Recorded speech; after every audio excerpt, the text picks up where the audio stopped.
Right, so today we're going to be talking about the first 5 issues of Donny Cates' new run on Thor.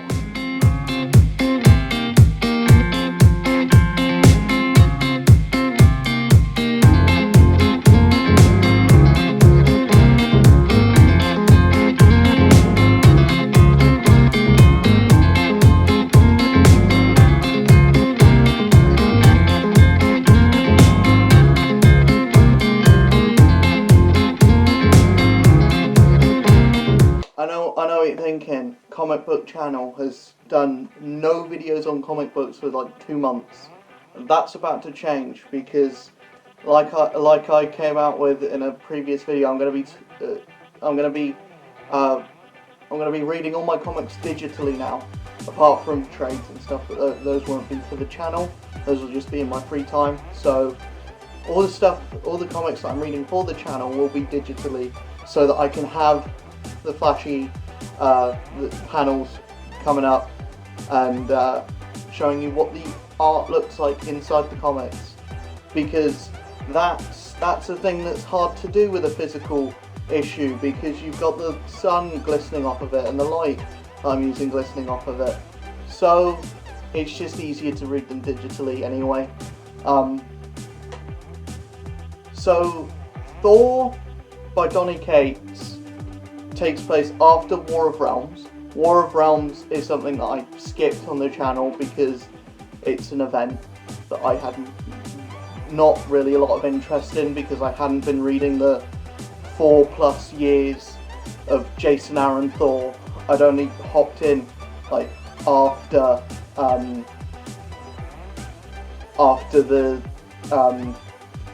they went back to #1 after Marvel Legacy, and I have to say that these first few issues are really damn good. It's a really big story that he's kind of bringing together, and there is like, the thing with Donny Cates, I think he's a genius, because all of his books tie into each other in some like weird way. So you have Null, who's a big part of Venom, who's also been a part of Silver Surfer Black. Silver Surfer appears in here, but he's in his black version from Silver Surfer Black. And you have all the other things. I'm sure there's stuff from Guardians of the Galaxy ripped into this. The start of Silver Surfer Black is literally the Guardians of the Galaxy run. Beta Ray Bill appears in this. And there's so many like interweaving things within all of Donny Cates' books that they're all leading towards something big, and that big thing is obviously Null. But is it every character that Donny Cates has worked on, including Thanos? Because even like Thanos, the stuff from Thanos Wins is like sprinkled around in here, because Cosmic Ghost Rider is now a big thing in the Marvel Universe. He was a member of the Guardians of the Galaxy. But yeah, there's a lot of cool stuff in this, and we start with Thor, who is now the king of Asgard, and he's not settling into his role well. He doesn't like being king, he wants to be in the thrust of battle. So we have this big, I'm just going to go over it briefly. We have Galactus, who lands on Asgard, and he's basically just like, yeah, I'm not here to devour Asgard, I'm here to ask for help. I need your help. So Thor gathers all of the previous Heralds of Galactus, minus Terrax, because Terrax is, crazy, but he gets all of the Heralds of Galactus, including Cosmic Ghost Rider, and it's basically this thing that's basically attacked Galactus is called the Black Winter. And the Black Winter is essentially the end of all things. It's like Ragnarok, but worse, because Ragnarok is like the end of a cycle, and then it all comes back again. The Black Winter is just the end. Nothing comes back, and it's coming for the 616 reality. And Galactus wants to fight against it, but he needs a new Herald. He needs a new Herald, and he needs to be taken to these 5 planets that he needs to feast on to become powerful enough to fight this Black Winter that is coming. And so Silver Surfer, obviously, he volunteers to say, "I'll go with you," and Galactus is like, "No. The Black Winter shows you exactly how you're going to die, and how I died, what I saw was Thor. So, Thor, you're going to be my new Herald." And he blasts Thor with the power cosmic, so Thor now has all of his original god powers. He has all the powers of Odin, because he's like the king of Asgard now. And he has the powers of a Herald of Galactus. He has the power cosmic. So as they go to these worlds, Thor finds out that some of them are inhabited. So instead of just killing them outright, he's basically like, "Look, instead of eating the planet with the people on it, I'm going to open a portal and have all of the people on the planet taken to Asgard, and then you can feed up until it gets to the final planet." And there's also some like other stuff, like there's a fight with Beta Ray Bill, because he's like, how can you team up with Galactus? He ate my planet, he killed my people. And it's like, well, this is for the greater good. If I don't team up with him, this Black Winter thing's going to kill everything. And then there's some cool introspective stuff there's some cool stuff with Volstagg, because he sees that as Thor is going out, he's still on Asgard, and the World Tree Yggdrasil is dying whilst he's on Asgard, and Thor is away. And there's this like backup plot with Loki, and Mjolnir gets tossed to Jotunheim, where Loki is, and it gets taken to Jotunheim while there's this big fight between Thor and Beta Ray Bill, and the hammer, and Loki just picks up Mjolnir. He's just like, there's this thing where it's like, it used to be that only the worthy ones can lift the hammer, but some things change. And there's also like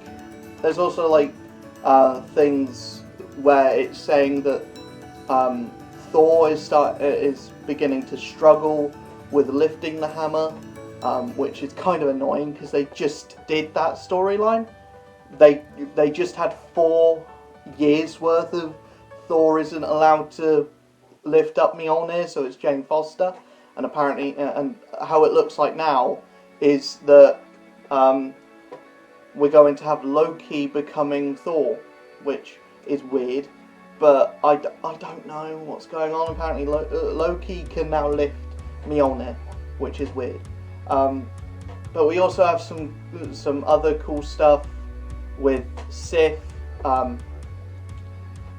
Not a lot of like background characters are in this. There's Beta Ray Bill, there's Sif, there's Volstagg, and that's about it. And Galactus, but Galactus is more of a forefrontal character. And by the end of the issue, by the end of the bulk of issues that I read, there was a big fight with Thor and the Black Winter. They finally confront the Black Winter, and it's revealed that this Black Winter is essentially the god of all gods.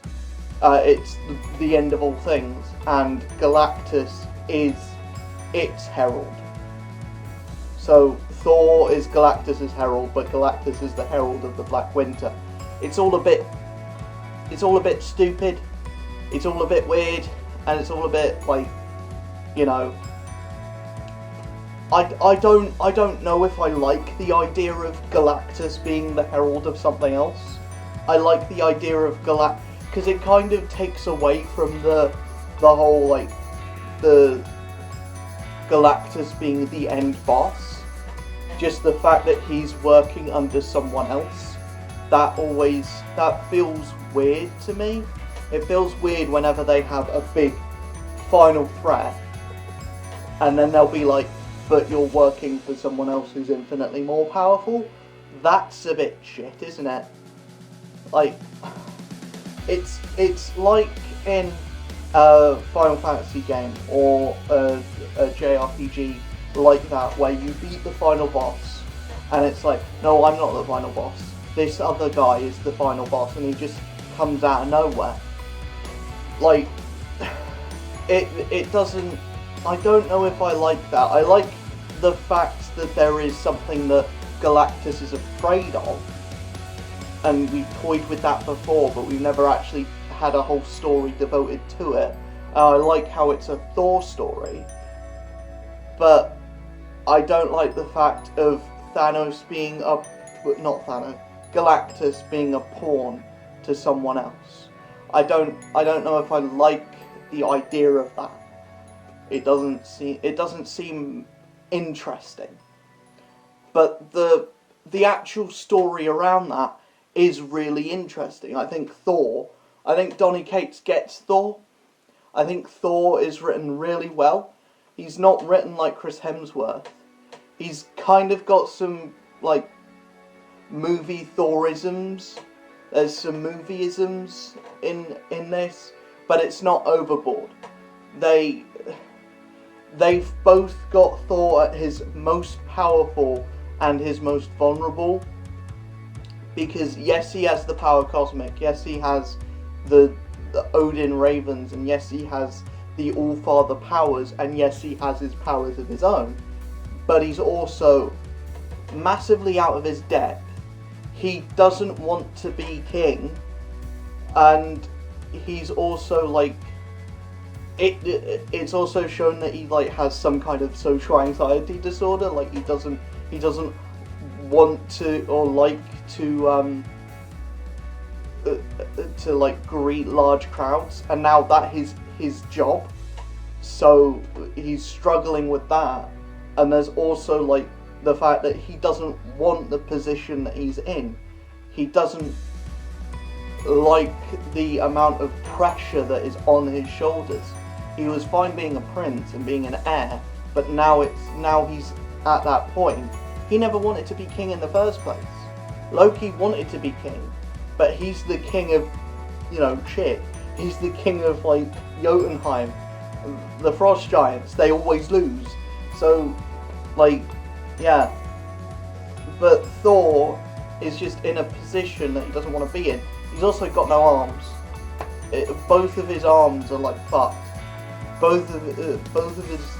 I don't know, actually, because, like, I remember of the covers is that he has both of his arms, but I think, like, when he gets imbued with the power cosmic, his arms come back. But before that, he's got, like, one golden arm and one destroyer arm. So, like, I don't know, but I think he gets his arms back. Also, he's struggling to lift Mjolnir for a reason that hasn't been explained yet. It's leading to really cool places, but it's got one thing in it that I really don't like, and that is the whole, like, something more powerful than the thing that was the most powerful thing before that. And it's used that as kind of a shock tactic instead of basing the whole story around that. I think the next issue is going to have, like, more of what Galactus was doing, and more of the origin of this Black Winter thing, and in turn more of the origin of Galactus, which I think is very interesting and it's a very good story to tell. But that's another thing the relationship between Thor and Galactus, it is very much like it goes from like they have this hatred of each other at the start. Like Thor is trying every chance he can get to just get away from Galactus, and then when it comes to the end, it's like Thor is like, know this. Once this day is, once we have beaten this threat, I will come for you. And Galactus is just like, until then. And Thor's like, until then. And they just, there's almost this begrudging acceptance that they have to work together, so they're going to have fun whilst they're doing it. And that is, and some of the action sequences are really good. I think all of them are.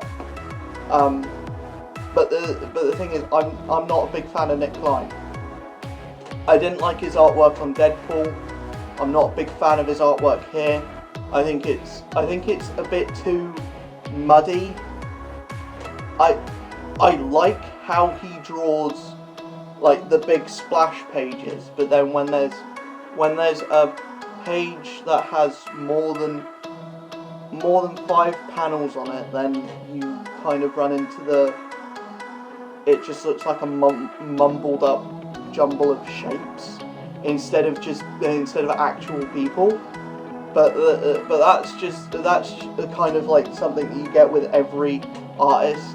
I think that the big spectacle splash pages are really good, and there are some really cool images that we see throughout the book. But there's some things that I don't like, and the art does get a bit muddy at times. Anyway, that's my kind of take on Thor by Donny Cates. It's not as good as his Venom run. It's not perfect. I don't think it needs to be. It's not trying to tell the most introspective story. It's also not at the end of its first story arc yet. But the thing with me, the thing with how I judge comics is, if it has me by the 3rd issue, I'm on it for the rest.